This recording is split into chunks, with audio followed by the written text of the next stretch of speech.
Hello student, मैं ब्रजेश यादव और मैं इस वीडियो लेक्चर में आप सभी के लिए लाया हूं अवतल तथा उत्तल दर्पण का उपयोग। इसमें हम लोग जो है अवतल तथा उत्तल दर्पण का उपयोग पढ़ेंगे। ठीक है, तो चलिए हम लोग देखते हैं कि अवतल दर्पण और उत्तल दर्पण का उपयोग कहाँ किया जाता है और कैसे किया जाता है। ठीक है, तो सबसे पहले जो है हम लोग देखते हैं कि अवतल दर्पण का उपयोग कहाँ किया जाता है। जैसे कि हम लोग जानते हैं कि जो अवतल दर्पण होता है वो प्रतिबिंब कैसा बनाता है, तो हम लोग जानते हैं कि अवतल दर्पण जो है वास्तविक और उल्टा प्रतिबिंब बनाता है। परंतु दो ऐसे स्थान होते हैं जहाँ पे क्या करता है, वो आभासी प्रतिबिंब बनाता है। एक होता है एफ और पी के बीच, मतलब कि दर्पण का ध्रुव और मुख्य फोकस के बीच जब वस्तु को रखते हैं तो उसका प्रतिबिंब जो है दर्पण के पीछे बनता है, अर्थात वो जो है आभासी और सीधा बनता है।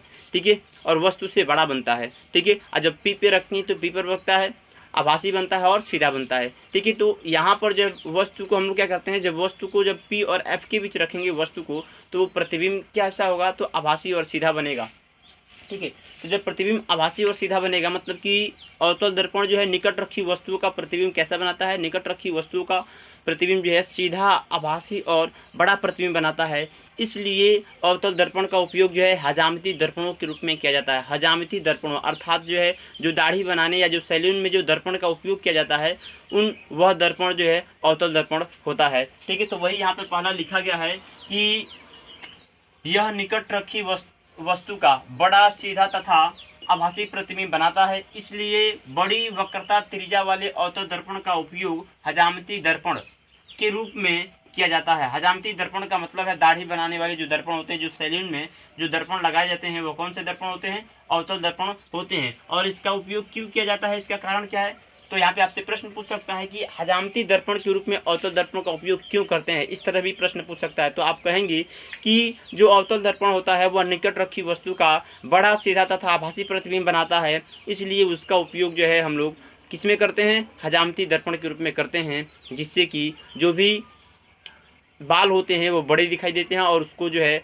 बनाने में आसानी होता है, काटने में आसानी होता है। ठीक है, तो यहाँ पर आप ध्यान रखेंगे। ये हुआ आपका अवतल दर्पण का उपयोग, पहला उपयोग है। ठीक है, दूसरा जो है इसका उपयोग है वह टार्च, वाहनों के हेडलाइटों तथा सर्च लाइटों में अवतल दर्पण का उपयोग परावर्तकों के रूप में किया जाता है, जिससे परावर्तन के बाद प्रकाश समांतर किरणपुंज प्राप्त होता है। ध्यान दीजिए, कह रहा है कि जो अवतल दर्पण का उपयोग है उसका उपयोग जो हम लोग जो है जो वाहन होते हैं, जो उनका हेडलाइट होता है, मतलब कि जो गाड़ियाँ होती हैं, जो भी कार होती हैं, बस होता है, ट्रक होता है या बाइक होती है, उन सब के जो हेडलाइट होता है, वो हेडलाइट आगे का जो हेडलाइट होता है उसमें कौन सा दर्पण लगा रहता है, तो उसमें जो है आपको ध्यान रखना है कि अवतल दर्पण लगा रहता है। ठीक है, और वो क्यों लगा रहता है, क्योंकि जो अवतल दर्पण होता है, ठीक है, ये इस प्रकार से होता है अवतल दर्पण। ठीक है, और ये इसका मुख्य अक्ष है और यहाँ पे इसका फोकस होता है। तो यदि मान लीजिए कि यहाँ पे हम क्या कर देते हैं, यहाँ पे अगर हम बल्ब को लगा देते हैं, ठीक है, तो क्या करेगा, ये इससे प्रकाश निकलेंगे। ठीक है, जब इससे प्रकाश निकलेंगे, ठीक है, और ये मुख्य फोकस से होकर जो है दर्पण पे जा रहा है। ये जो प्रकाश किरण क्या मुख्य फोकस से होकर जा रहा है। अब हम जानते हैं कि जब मुख्य फोकस से होकर जाता है तो क्या होता है, वो मुख्य अक्ष के समांतर हो जाता है। तो जब यहाँ पर ये इस प्रकार लगा दिया जाता है बल्ब को, प्रकाश स्रोत को, तो इससे प्रकाश जाता है और ये किरण जाती हैं और फिर से क्या होते हैं, मुख्य अक्ष के समांतर हो जाती हैं। तो ये क्या हो रहा है, ये एक सीधा किरण पुंज, एक समांतर किरण पुंज क्या होता है, हमें प्राप्त होता है। इसलिए इसका उपयोग जो है टार्चों में किया जाता है, वाहनों के हेडलाइटों में किया जाता है, और वाहनों के हेडलाइटों में, और सर्च लाइट मतलब कि जो बड़े बड़े जो लाइट होते हैं उनमें भी जो है इसी का उपयोग किया जाता है। ठीक है, तो ये हुआ क्यों करते हैं, क्योंकि ये क्या करता है, समांतर किरण पुंज प्राप्त करता है। जब हम मुख्य फोकस पे जो है प्रकाश स्रोत को रख देंगे तो क्या होगा, इससे जो है प्रकाश किरणें जाएंगी इस पर और वो परावर्तित होकर क्या करेंगी, मुख्य अक्ष के समांतर किरण जो है प्राप्त होती है। अगला यहाँ पर है करे कि रोगियों के नाक, कान, गले तथा दांत आदि की जांच के लिए डॉक्टर अवतल दर्पण का उपयोग करते हैं, जो किसी प्रकाश स्रोत से आती प्रकाश को एक छोटे से जगह पर केंद्रित कर देते हैं। जैसे कि हम जानते हैं कि जो अवतल दर्पण होता है वह क्या करता है, अवतल दर्पण के अगर हम इसके मुख्य अक्ष के समांतर क्या करते हैं, ये अवतल दर्पण है, अगर मुख्य अक्ष के समांतर किरण को भेजते हैं, ऐसे भेजते हैं, तो क्या होगा, ये एक बिंदु से जो है ये ऐसे परावर्तित होते हैं।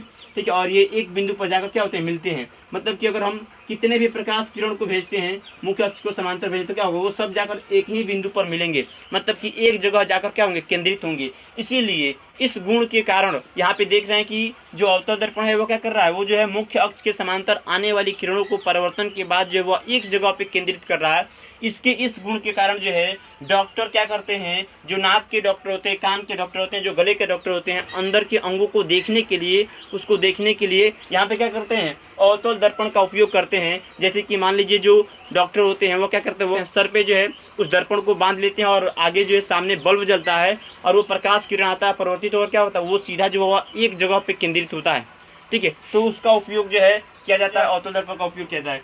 दूसरी है सौर भट्ठी में, जो सौर भट्टियाँ होती हैं, सौर भट्टियों में जो है अवतल दर्पण का उपयोग किया जाता है।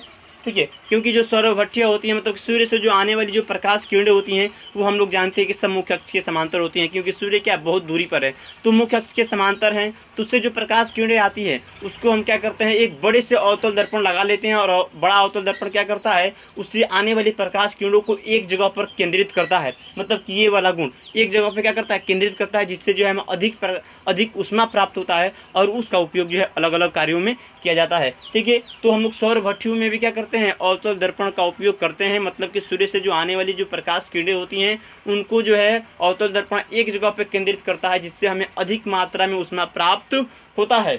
ठीक है, तो यहाँ पे देखिए अब हम चलते हैं उत्तल दर्पण का उपयोग। उत्तल दर्पण का उपयोग कैसा होता है, तो सबसे पहले हम आपको बताएं कि जो उत्तल दर्पण होता है, हम लोग जानते हैं कि उत्तल दर्पण हमेशा जो है आभासी और सीधा प्रतिबिंब बनाता है। कैसा बनाता है, आभासी और सीधा प्रतिबिंब बनाता है और छोटा प्रतिबिंब बनाता है। ठीक है, तो आपको ध्यान रखना है कि इसका उपयोग जो है कहाँ किया जाता है, तो वाहनों के साइड दर्पण और पीछे देखने वाले आईने के रूप में किया जाता है। मतलब कि जो वाहन होती हैं, जो गाड़ियाँ होती हैं, हम लोग देखते हैं कि बगल में जो है उनके दर्पण लगा रहता है और वो दर्पण जो है पीछे की वस्तुओं को देखने के लिए उसका उपयोग हम लोग करते हैं। क्यों करते हैं, क्योंकि वह कहीं पर भी रखी वस्तु को आप जो है उत्तल दर्पण के सामने वस्तु को कहीं पर भी रख दीजिए, वह क्या करेगा, सीधा ही प्रतिबिंब बनाएगा और छोटा प्रतिबिंब बनाएगा। तो इसलिए वस्तु के पीछे, मतलब कि जो वाहन के पीछे जो अन्य जो गाड़ियाँ आती हैं उनको देखने के लिए हम लोग जो है उत्तल दर्पण का उपयोग करते हैं। और वो उत्तल दर्पण क्या करता है, वो उत्तल दर्पण जो है उस बड़े वस्तु हो या छोटी वस्तु हो, क्या करता है, उसका प्रतिबिंब जो है बनाता है, आसानी से बना लेता है। ठीक है, और यहाँ पे ध्यान रखना है कि जो उत्तल दर्पण होता है इसकी दृष्टि क्षेत्र विस्तृत होती है, मतलब कि इसका जो दृष्टि क्षेत्र होता है बहुत ज़्यादा होता है। ठीक है, फैला हुआ होता है। मतलब कि हम लोग जानते हैं कि उत्तल दर्पण जो है इस प्रकार से होता है। ठीक है, ये उत्तल दर्पण है। ठीक है, तो ये उत्तल दर्पण क्या है, ये दृष्टि क्षेत्र क्या है, इसका ज्यादा है। मतलब कि इधर की वस्तु का, रखी वस्तु का भी क्या कर सकता है, प्रतिबिंब जो है, इधर की वस्तु का भी प्रतिबिंब, फैले हुए वस्तु का प्रतिबिंब क्या कर सकता है, वो आसानी से जो है बना सकता है। इसलिए इसका दृष्टि क्षेत्र क्या होता है, इनका जो है दृष्टि क्षेत्र विस्तृत होता है, मतलब ज्यादा होता है। ये अधिक क्षेत्र को क्या कर सकते हैं, मतलब अधिक क्षेत्र वाले जगह का भी प्रतिबिंब क्या कर सकते हैं, एक छोटी सी जगह में बना सकते हैं। ठीक है, इसलिए इसका उपयोग जो है साइड मिरर या पीछे देखने वाले आईने के रूप में किया जाता है। दूसरी बात, इसका उपयोग जो है सड़क पर लगे हुए लैंपों में परावर्तक तलों के रूप में प्रयोग किया जाता है। मतलब कि जो सड़क पे जो लैंप लगे रहते हैं उनमें हम क्या करते हैं, उनमें परावर्तक तल के रूप में जो है इसका उपयोग किया जाता है। क्यों किया जाता है, इसका कारण क्या है, तो ध्यान दीजिए कि जो उत्तल दर्पण होता है, जैसे कि मान लीजिए उत्तल दर्पण ऐसे होते हैं। ठीक है, अगर उत्तल दर्पण पे हम क्या करते हैं, उत्तल दर्पण पे अगर हम मुख्य अक्ष के समांतर क्या करते हैं, किरण को ऐसे भेजते हैं। ठीक है, ऐसे भेजते हैं तो क्या होगा, ये जो है परिवर्तन के बाद ऐसे फैल जाएंगे। ठीक है, ये भी अगर जाता है तो ये ऐसे फैल जाएगा, ये जाएगा तो ऐसे परिवर्तित होगा। मतलब कि परावर्तित किरण क्या होती है, जब मुख्य अक्ष के समांतर जब जाती हैं उत्तल दर्पण पे, तो परिवर्तन के बाद से जो मुख्य अक्ष से, मतलब कि मुख्य फोकस से आती हुई प्रतीत होती है। मतलब कि ये क्या होती है, चारों तरफ जो है फैल जाती है। तो इस तरह से क्या होता है, जब रोड पे, जब ये जो रोड जो लाइट होता है, जो रोड लाइट होता है, हम लोग देखते हैं कि उसका प्रकाश क्या होता है, चारों तरफ जो है फैल कर जाता है। ठीक है, तो चारों तरफ फैल के जाता है, मतलब कि यहाँ पे वो जो है उत्तल दर्पण लगा रहता है, जिससे कि दिशाओं में लगभग क्या करता है, प्रकाश को जो है अधिक क्षेत्रों में फैलाता है, बड़े से क्षेत्र में प्रकाश को क्या करता है, फैला देता है। इसलिए इसका उपयोग जो है सड़क पर लगे लैंपों में परावर्तक तलों के रूप में, किस रूप में, परावर्तक तलों के रूप में किया जाता है। ठीक है, तो ये है उत्तल दर्पण का उपयोग, ये हो गया अवतल दर्पण का उपयोग। ठीक है, इस